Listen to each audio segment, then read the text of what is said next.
So, let me preface this video by saying that I've never been married. I've never experienced being in a dead bedroom, and I don't really know what it's like to live in a house with a woman you once smashed and pounded out and had kids with, and that then says, nah, we're kind of done with that. we're kind of, that's, we had a good run, but now it's kind of, I'm good on that sex thing. I don't know what that's like. I don't. But I think that we can be fair, and we can suggest that that's bullshit. That's not right. And it's not because sex is a need or anything like that, or it's a biological need or a biological requirement, and men are dogs and all the different stereotypes.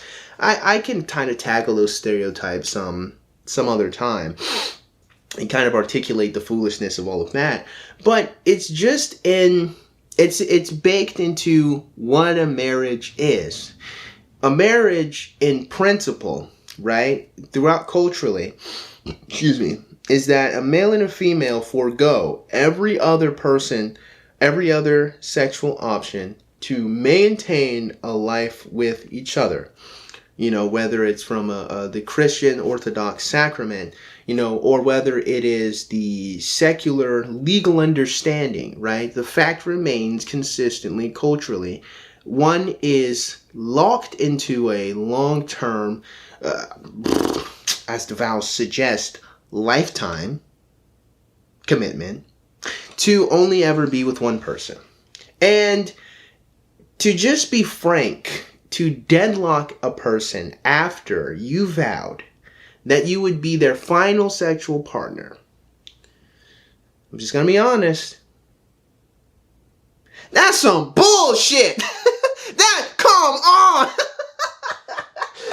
Can we just, you know what I mean? Let's just, before we proceed, come on. Now, that kind of lays the foundation of my empathy towards this situation, because it is empathetic. I've never experienced that, but I don't really know if a nigga needs to get hit by a meteor to know it hurts, right? So, you know what I mean? I don't know if I need to be engulfed in flame to know that it burns. I think I can kind of determine that it would suck a lot.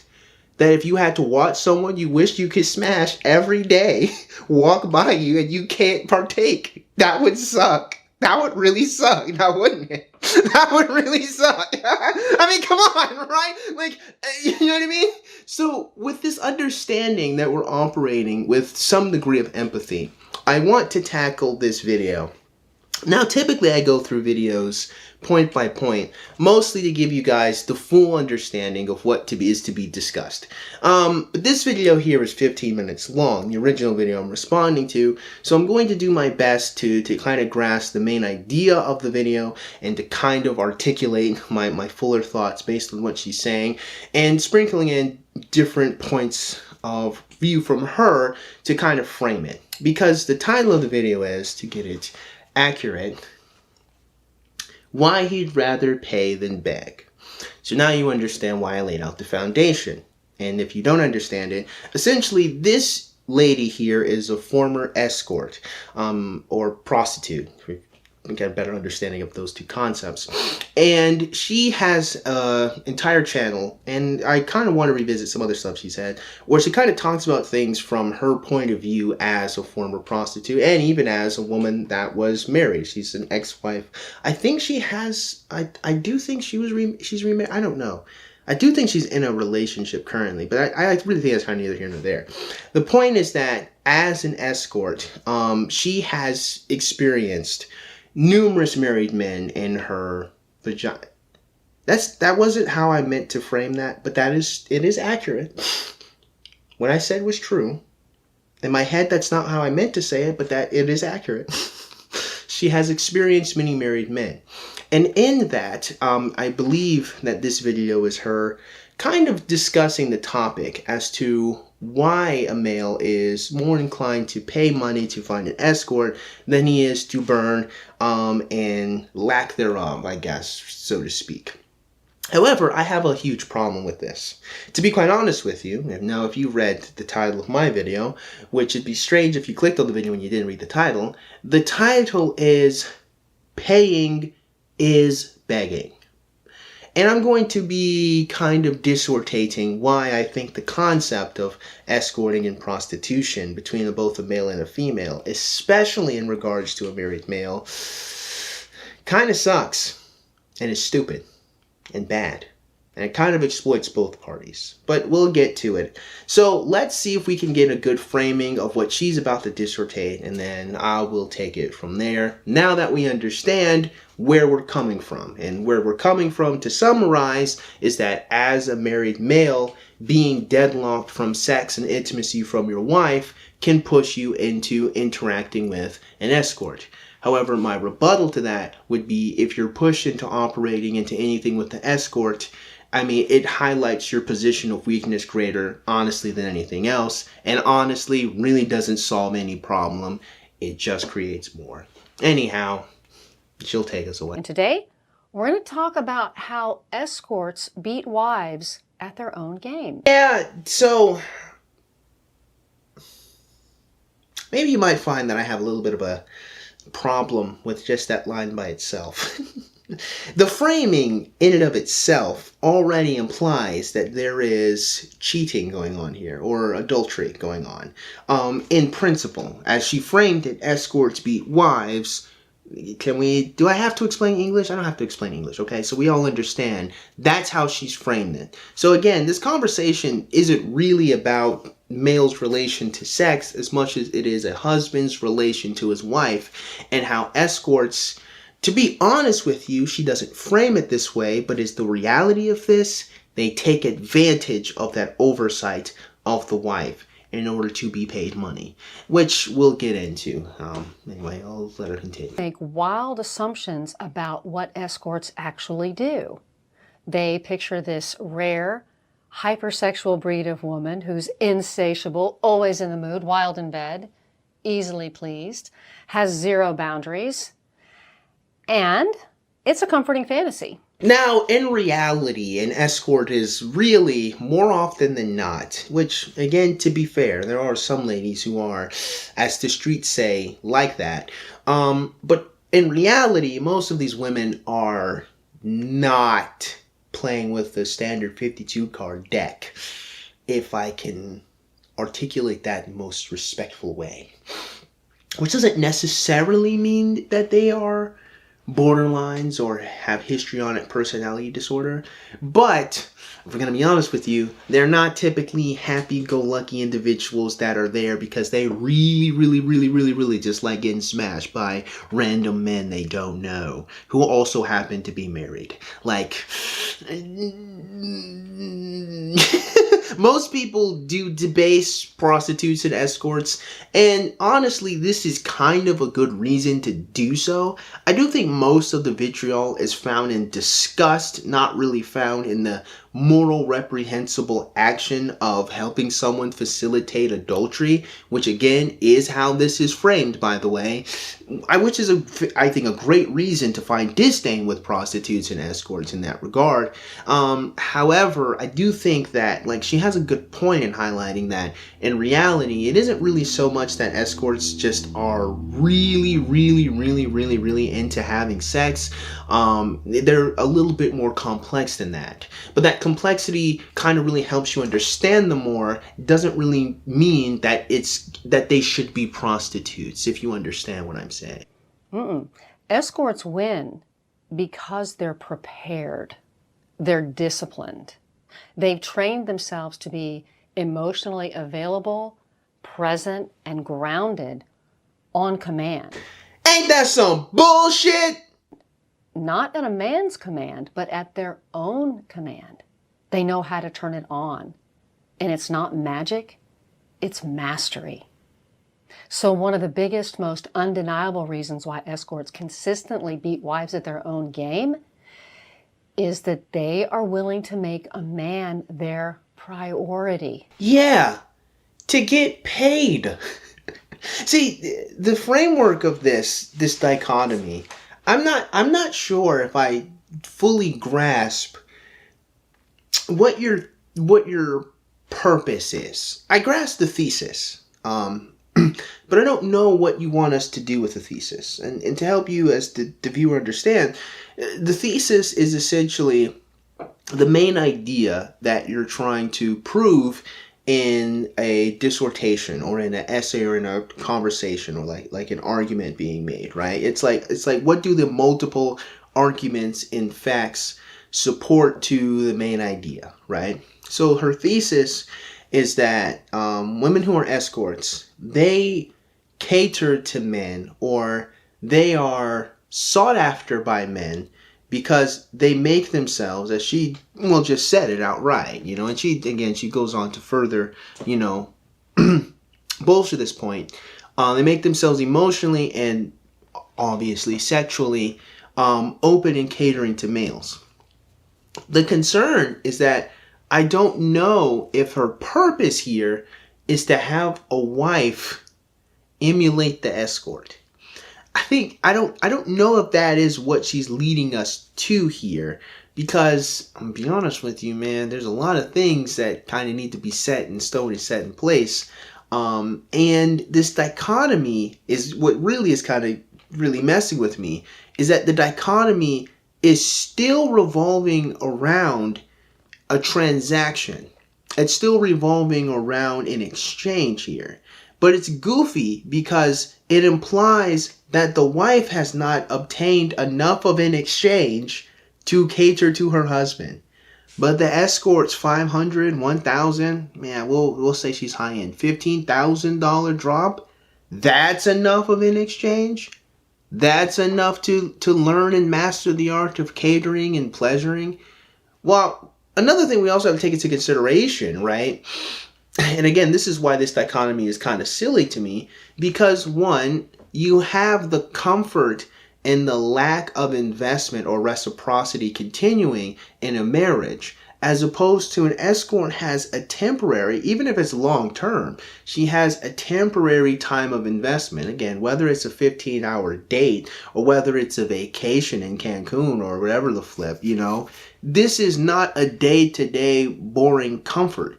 She can be exchanged, right? And so there's a burden to continue to perform.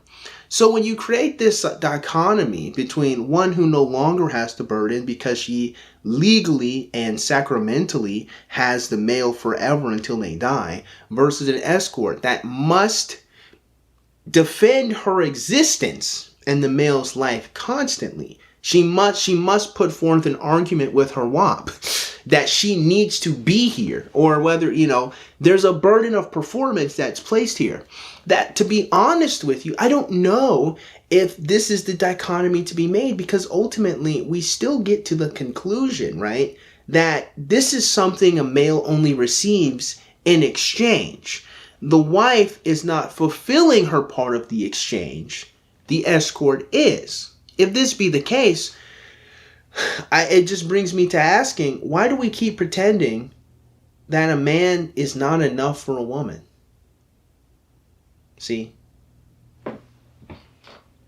That's the question none of you niggas ever ask, isn't it? We shall continue. Yeah, that's what escorts do. They deliberately make men a priority.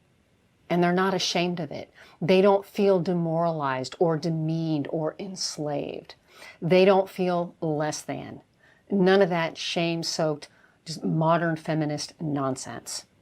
They've made a conscious decision to be of service. Now, again, allow me to just say this.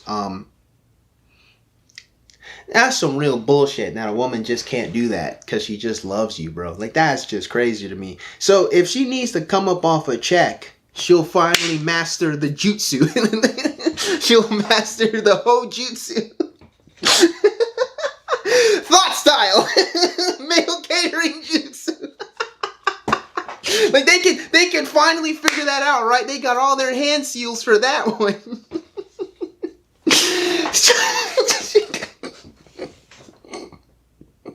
They got all of that, right? But if it is the case that this man is a person who is in pain, he hurts, and he needs someone to give a damn, to give a fuck, to care. This nigga works all the time. Maybe he just needs comfort. He needs peace. Now, they can't do that. Their hojutsu only exists if they can get something out the nigga.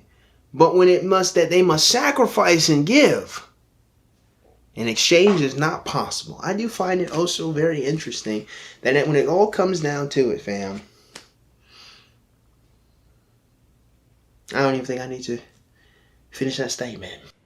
They've made a conscious decision to be of service and to step into that role with direction, dignity, and emotional intelligence. Now, those are qualities that people rarely associate with sex work. Those are qualities sex workers rarely associate with sex work. Sex workers have invested time, energy, and effort doing what most women never do, and that's understanding themselves as women. But not because they love a man, but so they can get paid.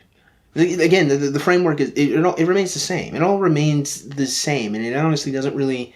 I'm going to be honest with you. For as much as you sprinkle, the glitter, this is still a sack of shit. Getting to know their bodies, their turn-ons, and also learning about what makes men tick, not just in the bedroom, but in a man's heart and mind. So I'm going to take you back to over a decade ago when I was still working as an escort. And I always made it a point that whatever man that I was with, that he would never know that I'd seen a client before him or if I was going to see somebody after him. Because when I was with him, my focus was him. Now, I'm going to skip ahead a little bit after I let this next part play out. Mostly so we can kind of land the plane, because I did interject in many different areas. But the section I'm about to skip, really more, if I can summarize, again, supports the main thesis that escorts are more present, open, and available to males mentally or sexually and emotionally. And so I'm going to cut over to that part. And again, I'm going to leave the original video so you can see, like, I'm not trying to be dishonest here, but I talked a lot. My bad. But I'm going to skip ahead to this section here. Willing to receive it. It also includes medical support, dietary support, going to the gym support, all these things that make you feel better. But I'm not going to get into all that today in this video because that's really would be a talk just for women. But I mentioned this because a woman can't pour into a marriage or a man or her family from an empty, bitter, burned out place. She needs help. We all need help. And the difference, though, is whether or not you're willing to create a structure that allows you to show up in your life with intention. That's what escorts do. She's just not turned on. Because when a woman is turned on, she wants sex. When a woman is grounded in her body, she wants to connect.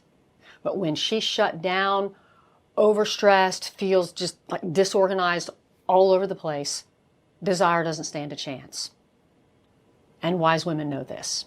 Now, there was this one lady I used to listen to from time to time, and unfortunately she left my YouTube algorithm, much to my chagrin. Her name was Dr. Laura Schlesinger. I always have to say it like that because I can't say it normally because I'm really bad at people's names. But Dr. Laura Schlesinger.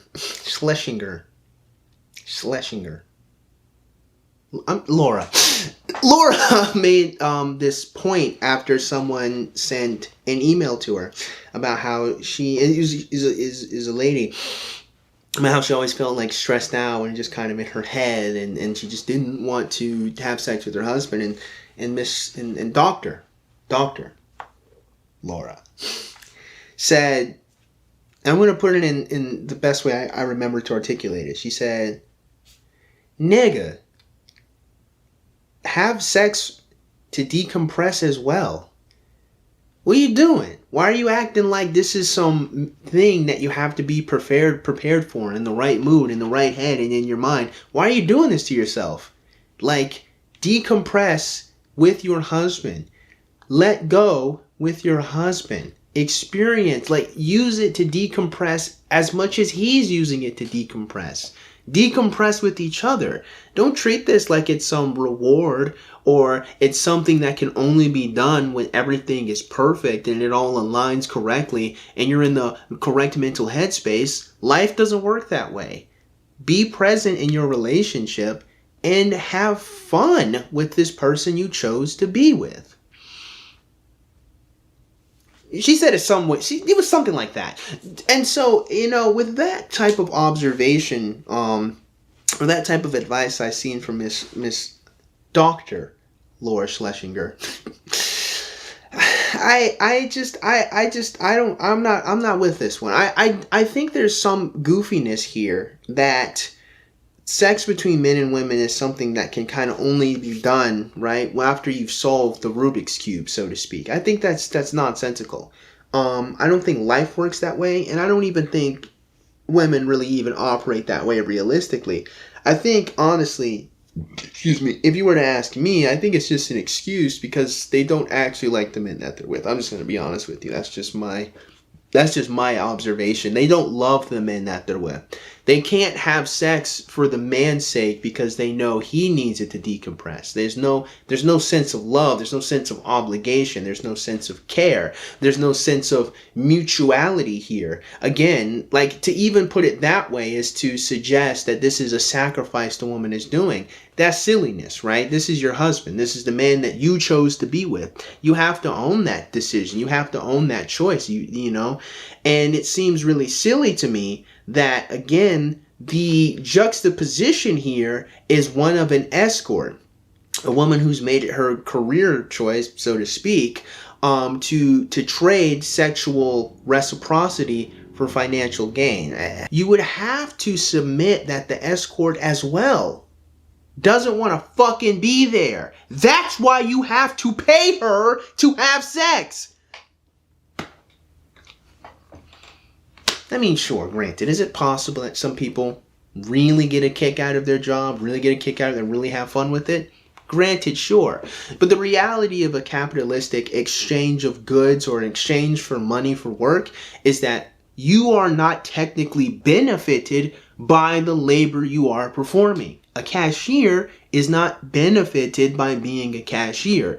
The reason why Walmart pays them is because they spent time managing the register so objects are not stolen easily. That's more or less the function of the cashier. Same thing for when you do the self-checkout, the nigga that stands there at the end, that's kind of their function and role. To do their best, which is their job, to make sure merchandise is not stolen or taken and to have a record of what leaves the store. That's what the barcode shifting is for. It registers into the whole computer. It's a whole thing. The point that I'm making, before I go through all of that, is that even when it comes to being a stalker at, again, a store, right? You are not benefited by organizing the store's merchandise on the shelves. So they pay you money so you are compensated for the time you spent being there. But escorting doesn't work that way. If you're getting some dick, you are benefiting from the mutual exchange of sexuality between a male and a female. And if you should so suggest that as an escort you don't want to do it, there's a word for that. I don't know if you want to invoke that imagery when it comes to this concept. So I hope you think critically before you dissertate a counter argument to what I'm saying, because there's a path we can go down that I don't think you want to go down. But anyway, to summarize, I still really don't respect the juxtaposition between a wife and an escort, because it really just boils down, men having sex with women is something they're honestly not, that they have no proclivity to do naturally. And it's fucking nonsense. I do apologize, but it's nonsense to pretend that women need to be given something to have sex with men, because sex with us is just so laughable as a concept. It's just something that I don't know. The imagery to even be used to articulate this is just so, it's so nasty to me. But I don't know. Anyway, now there's more to her video, but I am going to end it here for time, and because I think the main contention that I have is kind of dissertated at this point. The main point of contention that I'm trying to get across or trying to explain is that no matter how you analyze the framework of how she set up the relationship between men and women, it is one of a transaction. And very many people do accept this in our cultural zeitgeist, that a male must barter or a male must prove himself worthy of which to have sexual access to a woman. This, of course, ignores whether the woman is actually worthy of the male's strokes. Now, I put this in a really funny way, mostly to get you guys, to keep you entertained, but also really genuinely to make you think critically about what's actually being said. Very many people, in terms of even from pornography to prostitution, don't actually think critically, and this is kind of shown even in her comment section. There are numerous comments where the guys are agreeing with her, that men would rather pay than beg their wife to have sex. The only problem is that paying is begging.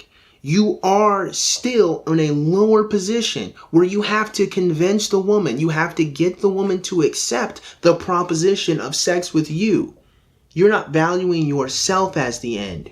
You value yourself as a product. You value yourself as something to be serviced.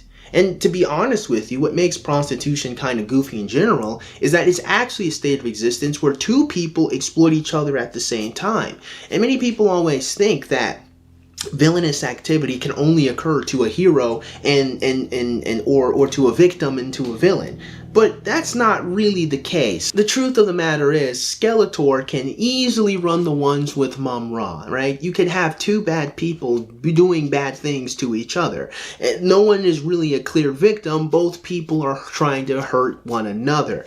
And it isn't exactly the case as far as prostitution is concerned, except when you add in that this is a married man who's made a vow to not have sex with other people. And this is a prostitute, a woman who is willingly engaging in the adulterous activity. Now, granted, could you argue that a whore has no obligation to respect another person's matrimony? Sure, you can, but I'm sure there are philosophical terms to articulate that the type of morality where you don't feel an obligation or care to reciprocate or any type of social cohesion to respect concepts beyond yourself. But I think, to just put it in layman's terms, you're just a selfish, if not hedonistic person to think that you can operate in disregard to other people so you obtain the benefit. Which again, if this is a reason why people are not fond of prostitutes and whores, that's a really good reason, because you would have to have an individual that doesn't care about how they're damaging or hurting or taking from other people.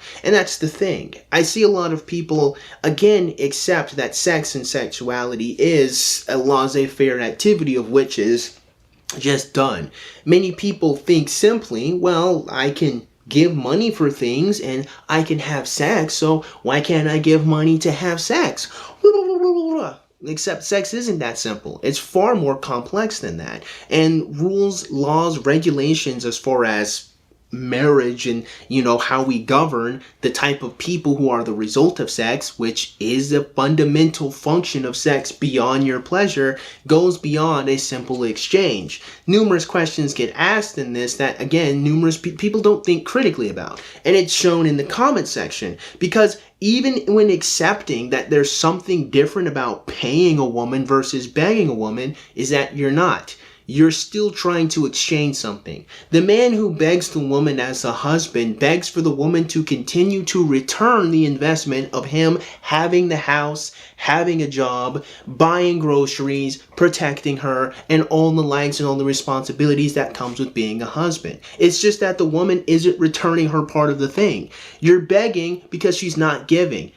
But it's the same exchange with a prostitute. It's the same exchange. It's, here's my currency, here's what I give to you, please give me something back. Give it back to me. Give me back a service. Service me here. It's the same thing. It's the same thing. And to be quite honest with you, you would be equally as frustrated if you gave a prostitute money and then she told you to leave. In the same way, you give your wife a life and she tells you to leave. It's the same thing. You set up sex as if it's some type of transaction between a male and a female, not something that we do with each other. And that, fundamentally in and of itself, is always going to equal into some dumbass power dynamic between men and women that realistically just only exists in our heads. It's not right as a young man for you to feel like you are not an important aspect to sexuality between a male and a female. And prostitution and dead bedrooms is highlighting that you are not an individual that is worthy of being catered to and thought of critically to your own end. It might be the case that Mary, I recognize her name now, might have said that the prostitute does indeed cater to you. Yeah, but that's only because she has to be with you for an hour or an hour and 30 minutes. It's because she has directed her focus to you because you've given her money. But you are not what's important. The money is. If there is no money, you don't get catered to. You are not the person that matters. The things you have is what matters. And the wife who dead bedrooms you, again, concerns herself not with you as a person that matters. She just receives the fact that you're married and you can't leave her. And if you do leave her, she can divorce you and then you are obligated to her. It's the same thing. It's the same thing. And what I want to break us all away from both a male and a female point of view, is that we as males have to respect the fact that we do matter. It isn't to say that women don't matter. You don't swing the pendulum to where, well, I can just use women. No, that's stupid. It's that we both, you matter just as much as the woman matters. If you're having sex with her, she's having sex with you. And as men, we have to recognize that we do have value and we do matter, and we shouldn't just be given our money so we can smash. Because if you really start putting pen to paper, isn't it just strange that you somehow burn more calories smashing a woman and you have to pay her to do that? What is this, a gym membership? I don't know. I reject the notion entirely. So that being said, I certainly hope you guys got something out of today's video. And if you did, I don't know, man, go and click the like button. Go and click the subscribe button. Comment box below. And as always, you guys have yourselves a great day. I will see you cool cats soon. Adios.